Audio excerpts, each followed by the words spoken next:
Welcome to the Deep Dive, where we take source material and really uncover the most fascinating insights. Today, we're embarking on a deep dive into the midnight train journey. It's this really captivating narrative, combines serene landscapes with, well, a pretty chilling local legend. Our mission today is to unpack this unique travelogue, see what unexpected secrets pop up when you're looking through a lens, especially after dark. Yeah, and what's fascinating here is how this single source invites us to look at that intersection of travel, photography, and folklore. We'll explore not just the events, but the underlying questions about perception and the unknown that this story brings up. It's quite compelling. Okay, so let's set the scene. Our story begins on a beautiful monsoon evening.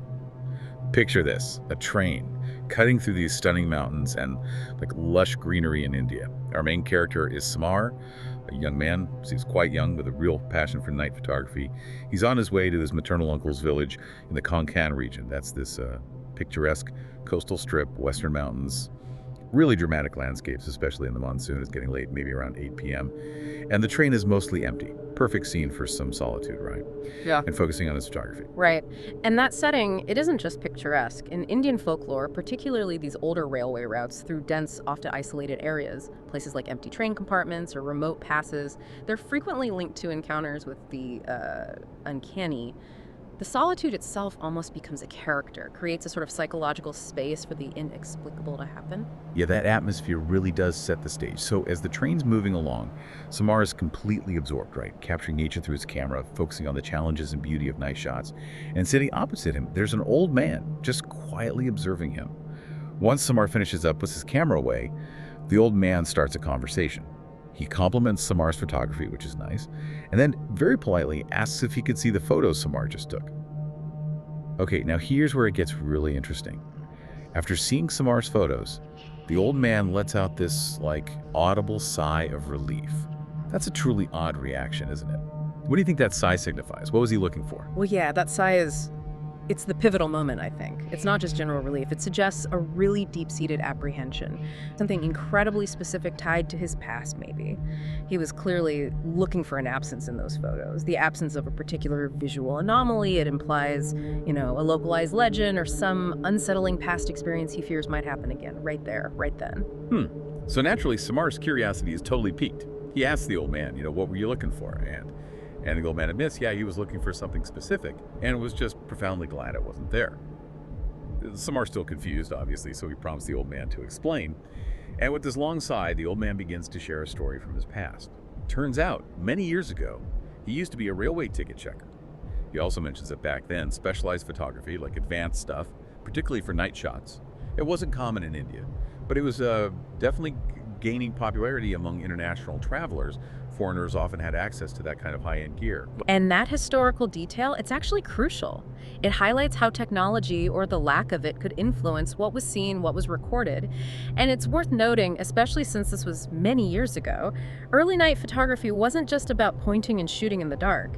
It often needed incredibly long exposure times, meaning the camera is capturing light over minutes, maybe catching details the human eye would just miss in a glance. Or maybe it was early night vision, using infrared perhaps, revealing things totally outside our normal spectrum. Right. And this leads us to a fascinating character named Stanley Warren. The old man tells Samar about this group of foreign tourists, including this professional photographer, Stanley Warren, who boarded his train years and years ago.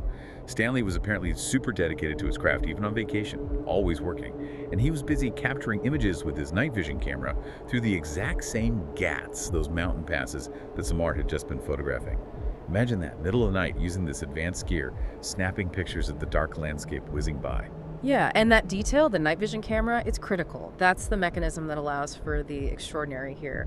It bridges the gap between what we normally see and what might be hidden in the darkness. Early night vision, like you said, wasn't like modern thermal imaging. It might have used image intensification, amping up faint light or infrared, revealing aspects of a scene totally hidden otherwise. He wasn't just looking, he was actively trying to capture the unseen, kind of pushing the boundaries of perception with his tech.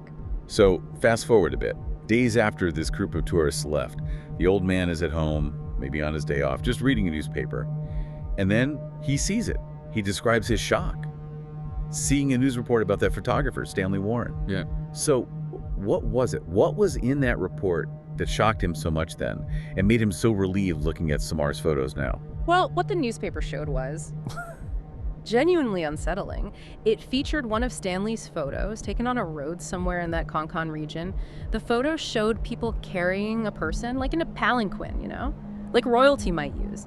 But the astonishing detail, the really crucial part from the source, was that the people carrying it, they had no heads. No heads. No heads. Wow. Okay.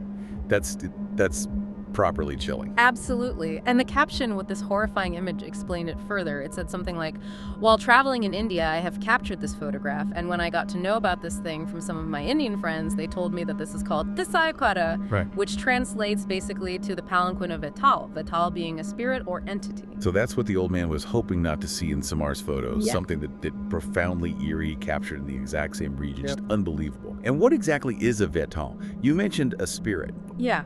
A Vetaal Etalar in Indian folklore, often depicted as this sort of mischievous, sometimes malevolent spirit or demon, depending on the story.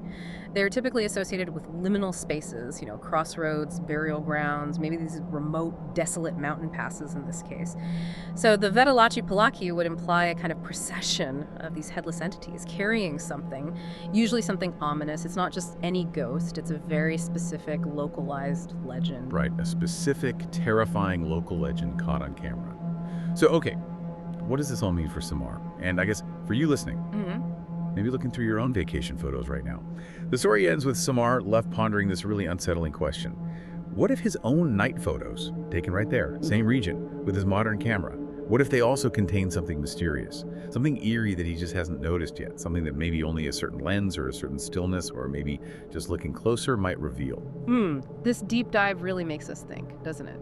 That sometimes the camera captures more than just light and shadows. It might capture an echo of stories, maybe an imprint of the unexplainable that exists within certain landscapes, especially places so rich with local legends like the Konkan Ghats. It definitely encourages us to look closer, maybe question what we think we see, and consider the hidden narratives that might exist just beyond our immediate sight. What a journey into the unexpected, really.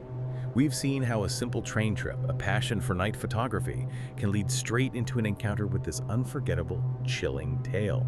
The story of Stanley Warren's photograph, the Malde Dubai.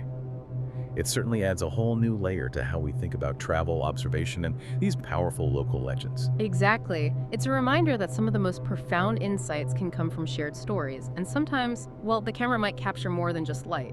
Maybe it captures a feeling, a presence. So the next time you're out exploring a new place, or maybe even just scrolling through your own photos on your phone, ask yourself, what hidden stories might be lurking right there in plain sight, just waiting for the right moment perhaps, or the right kind of look, the right lens to be revealed? What if a photograph doesn't just capture what's visible, but it also echoes something deeper, something legendary from the places we visit? Keep exploring, keep questioning. You might just find your own aha moment, or maybe something a little more chilling.